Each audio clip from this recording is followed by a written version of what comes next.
Today, we'll peek at the private family residence of King Charles III and Queen Camilla in southwest Tetbury in Gloucestershire, England.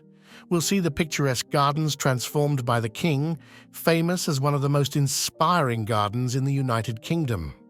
This video reveals the home's captivating history and design peculiarities and opens up some incredible details of Their Majesties' private lifestyle in the idyllic countryside. Stay till the end to discover its surprising security feature and charming treehouse. Highgrove House in Gloucestershire is King Charles III's main family home, along with his Scottish estate, Birk Hall, a Welsh farmhouse, Llwynwymod, and the official residence, Buckingham Palace. He acquired the estate in 1980 before his marriage to Princess Diana. King Charles III put much effort into renovating the house and building an organic farm on its spacious territory. After his marriage to Camilla Parker Bowles, the present Queen of the United Kingdom, in 2005, Highgrove Home remained the King's primary residence. He raised his sons there, William, Prince of Wales, and Harry, Duke of Essex. The 353-acre house became a perfect playground for young princes. Highgrove Home occupies a special place in the British King's heart, and we'll see why. The magnificent estate was built between 1796 and 1798 for the Crawley-Bovey family, which had recently acquired a baronet title. An 18th-century English architect, Anthony Keck, reportedly designed it in the austere neoclassical style. Numerous neoclassical decorative details have remained on the estate's exterior. It is a spectacular three-story building of ashlar blocks with a stone and slate roof. The original house featured 4 reception rooms, 9 primary bedrooms, a nursery wing, and staff quarters. The home had changed several hands till the Macmillan family purchased it in the 1950s. Harold Macmillan was the Prime Minister of the UK from 1957 to 1963. Fun fact, he was nicknamed Super Mac in the 1958 cartoon. The Duchy of Cornwall bought the Highgrove estate from Macmillan in 1980. The stunning home reportedly cost $1 million. The estate is just a 2-hour drive from London, and the royals still find the neighbourhood highly appealing. King Charles's sister, Princess Anne, now has a country residence, Gatcombe Park, only 6 miles from his home. The then Prince of Wales Charles had looked at a number of properties before the duchy finally purchased Highgrove. Gloucestershire caught his attention as he had known the locality since his childhood. The prince often hunted with the Duke of Beaufort's hunt there. The duchy significantly expanded the territory of Highgrove in 1993 by adding a 420-acre broadfield farm and other holdings to 1,100 acres. Remarkably, Prince Charles asked Princess Diana to help him decorate Highgrove when they were still dating. He appreciated her impeccable taste, though Princess Diana considered it a most improper suggestion as they were not even engaged then. When Prince Charles and Princess Diana married in 1981, British interior decorator Dudley Poplack decorated the Highgrove house. He also worked on their apartments at Kensington Palace. Poplack called his Highgrove project a youthful variant of the chintzy country house look. He created gentle, relaxed interiors using a palette of clean, fresh colors such as lime green and aquamarine. Prince Charles and Princess Diana were spending lovely weekends there with their sons, Prince William and Prince Harry. The King has been interested in gardening since his childhood. He and his sister, Princess Anne, were given a small plot at Buckingham Palace at the back of the border, where the kids could grow vegetables. Upon his arrival at Highgrove, Prince Charles devoted much time and energy to transforming the overgrown and untended gardens surrounding the house. King Charles III said, "The thing about Highgrove was that it was a blank canvas. I had to start from scratch. There was a neglected kitchen garden, some pasture land, an overgrown copse, and a few hollow oaks. The result was stunning. The royal gardens have been open to the public since 1996. The British composer Patrick Hawes drew inspiration from the famed gardens and created Goddess of the Woods music for the King's 60th birthday in 2008. Let's see what these innovative gardens looked like. With the help of Prince Charles, the gardens have flourished. They fascinate the visitors with rare trees, flowers, and heirloom seeds. There are numerous birds and rich wildlife. 2 fountains provide birds with running, open water throughout the year. Each water spot is equipped with a willow ramp for an easy exit if any wildlife eventually falls in. Besides, 200 chickens wander around the territory, producing nearly 4,200 eggs yearly. Their eggs go to the Orchard Room restaurant and are sold in the Highgrove Shop, which we'll describe later in this video. Prince Charles collaborated with renowned gardeners like British garden designer Rosemary Veary and natural scientist Miriam Rothschild. Veary's most significant garden design was for her own Barnsley house. Rothschild was deeply interested in hay meadow restoration, and she developed numerous seed mixes, including one called Farmer's Nightmare. Prince Charles used another 32 species seed mix by Miriam Rothschild in his Highgrove estate. He has shaped a formal garden, a wild garden, and a walled kitchen garden in his Highgrove home. One of his greatest joys is rambling around the garden, counting the wild orchids. This is especially amusing since the field was entirely dead when he first came. The king also holds the impressive beech collection. Queen Elizabeth II presented him with 3 silver birch trees. Now they grow in the Arboretum at Highgrove. The gardens include the Southern Hemisphere Garden, Carpet Garden, Walled Garden, the Autumn Walk, Sundial Garden, and a Woodland Garden with 2 classical temples from green oak and a stumpery created by the legendary duo Julian and Isabel Bannerman in 1996. The king strived to heal the damaged soil and landscape. He hoped that visitors would find something to inspire, excite, fascinate, or soothe them. For this reason, he has incorporated topiary, which is cut once a year in autumn. There are also the Egyptian gates by the kitchen garden that were carved by architectural students. The hieroglyphic inscription on the gates says, "The flowers in the garden are a reflection of the stars in the sky." The gardens should be a very appealing place. Now they welcome over 40,000 visitors annually. The king was especially attached to the 200-year-old Highgrove cedar of Lebanon, which grew to the west of the Highgrove House. Unfortunately, the diseased tree had to be removed for safety reasons in 2007. Upon the king's behest, a new oak pavilion with a church-like spire was constructed over the cedar's base. Even in the 1960s, when the future king of the United Kingdom was still a teenager, he hated destroying and tearing down all the wild places. He said, "So many of these things had taken hundreds of years to grow. It takes forever to recreate lost habitat." The king considers it highly important to work in harmony with nature. According to his own words, he loves the countryside and happily talks to plants and trees and listens to them. The king believes it's crucial. The true gem of Highgrove is the Sundial Garden, formerly known as the South Garden. It was named for the stone sundial at its center, sculpted by Walter Crang. It was a collective wedding present to the Prince and Princess of Wales from the Duke of Beaufort, gardeners, and outside staff. The garden's layout has been preserved since the time it was created. It was originally planted with roses, which are now replaced with herbaceous pink, blue, and purple plants. All this splendor is framed by a big yew hedge planted in 1982 to protect the king's young family from the paparazzi.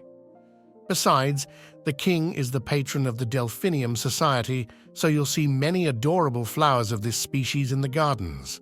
The tallest delphinium recorded was 118 inches high. A little zest of the sundial garden is a section with busts of famous people admired by the king. There, you'll meet activist Vandana Shiva, composer John Taverner, poet Kathleen Raine, the Bishop of London, and naturalist Miriam Rothschild, who consulted the king on gardening issues. The cottage garden's path leads to a stone obelisk with the inscription York, Weymouth, and Bath. It was a gift for the king's 60th birthday from stonemasonry colleges. The king's famed passion for gardens resulted in creating the Highgrove Florilegium, a 2-volume book series with 124 watercolors of plants from the Highgrove Gardens. In the blooming season, the gardens supply Highgrove House with freshly cut flowers. As an ardent curator of the gardens at his Highgrove home, the king has even participated in the Chelsea Flower Show in 2001.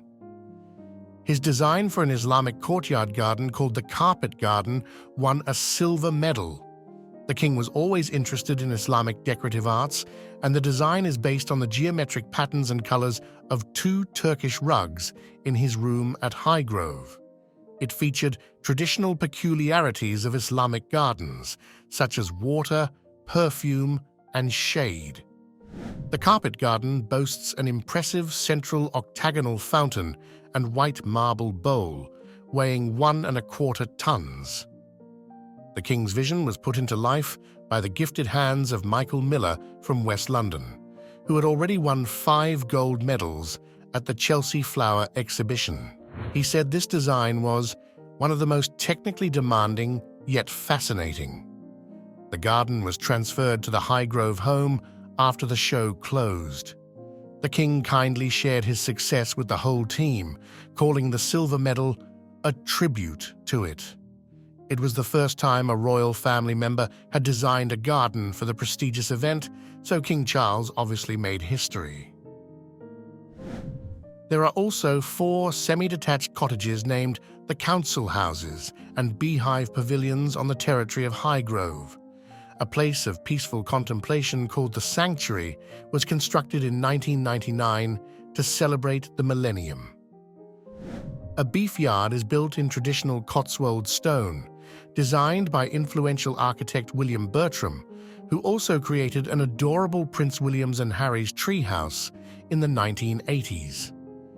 Bertram asked to interview the kids, only 5 and 3 years old then, about their preferences.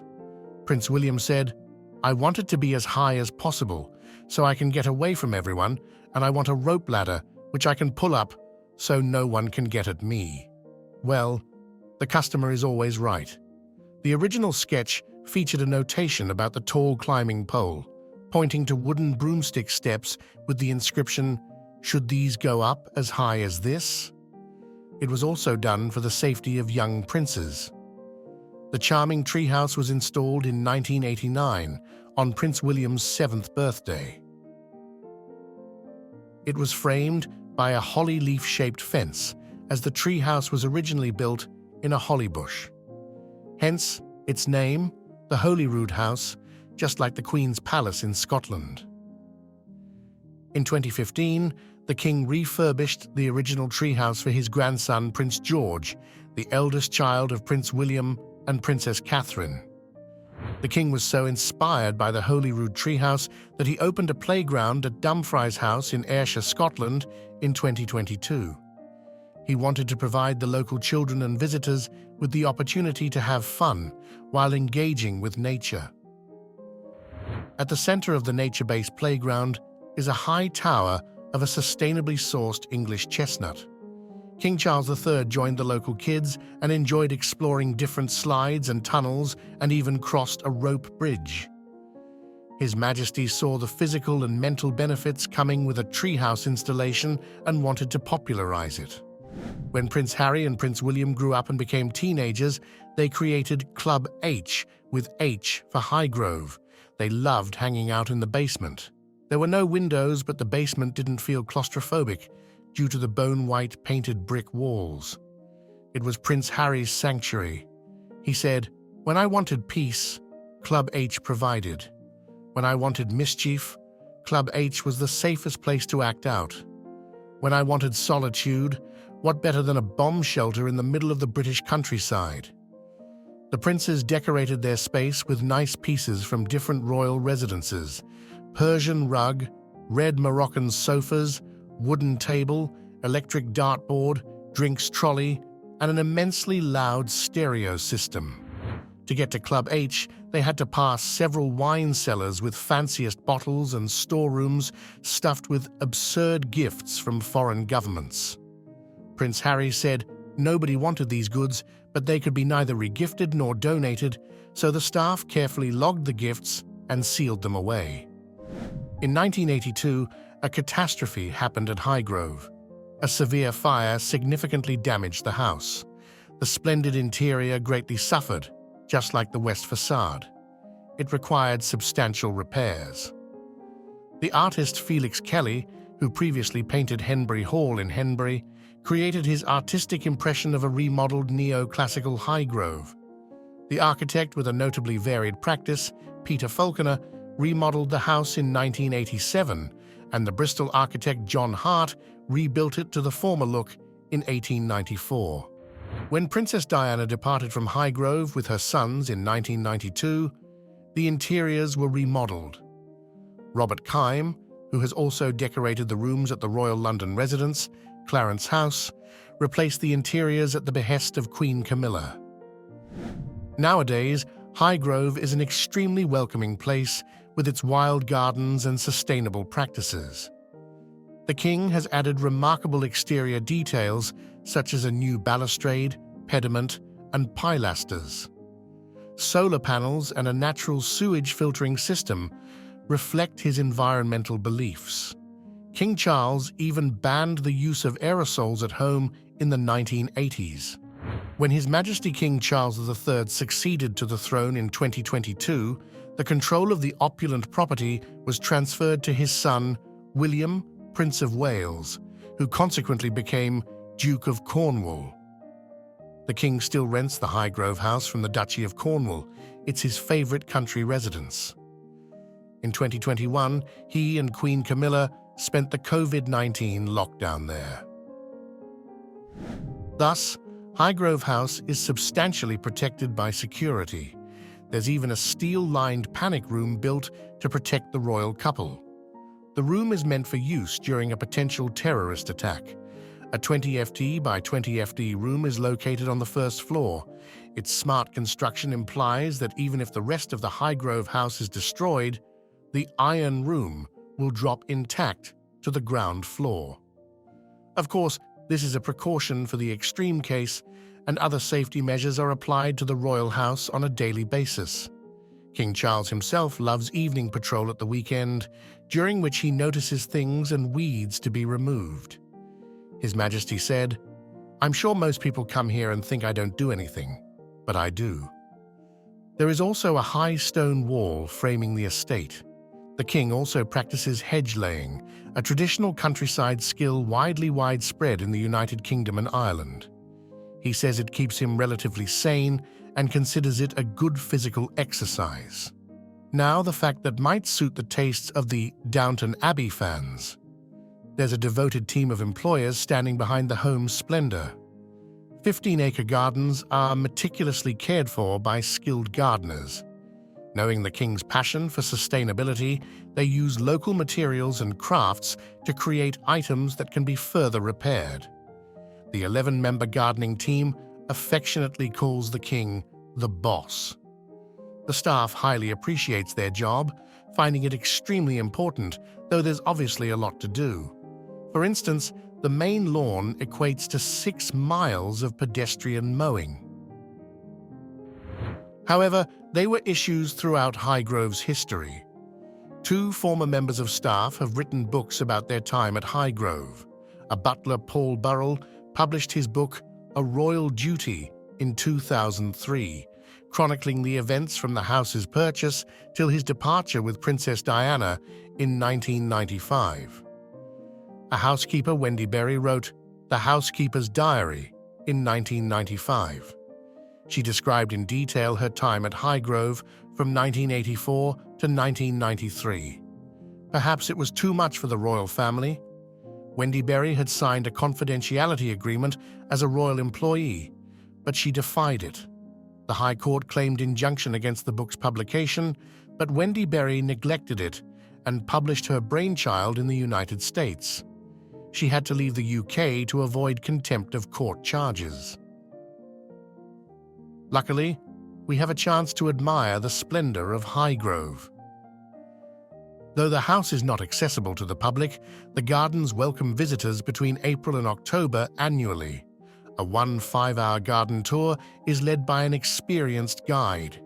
During the visit, you can browse through diverse Highgrove products, food, alcohol, homeware, and accessories in the Highgrove Shop at the Coronation Pavilion. There are some other exclusive items specifically designed for Highgrove and special edition artworks. For example, an exclusive scent called Highgrove Bouquet was made in collaboration with the British perfume house Penhaligon's and the King's Foundation. It is a natural, warm, and inviting fragrance inspired by Highgrove gardens, spiced with the silver limes and the blooming mimosas aromas with cedar's earthy notes. The King opened the Highgrove retail shops in 1992. There are also shops in Tetbury and London. In 2014, the shop started selling goods online. All the profits come to the King's Charitable Foundation. The fund gives grants for small and medium-sized charities. As you can see, Highgrove Home is famous not only for its picturesque gardens. Recently, it has become prominent, featuring on Season 4 of a historical drama television series, The Crown. There, the new king plans the gardens along sustainable lines after his first marriage. Today, the Highgrove estate with the surrounding lands reflect the king's planting preferences and his penchant for fanciful design. King Charles III considers gardening as painting a watercolor, and everyone who has wandered through his lush gardens admits his artistic appreciation of light, color, and composition. He sticks to a naturalistic look and hates over-manicured style of gardening. Though now the King and Queen Camilla live in Buckingham Palace to fulfill their formal royal duties, his heart remains at the Highgrove home. Did you enjoy our tour? Which part of it do you find the most fascinating? Please share your thoughts with us in the comments. If you enjoyed this video, consider subscribing for more content like this.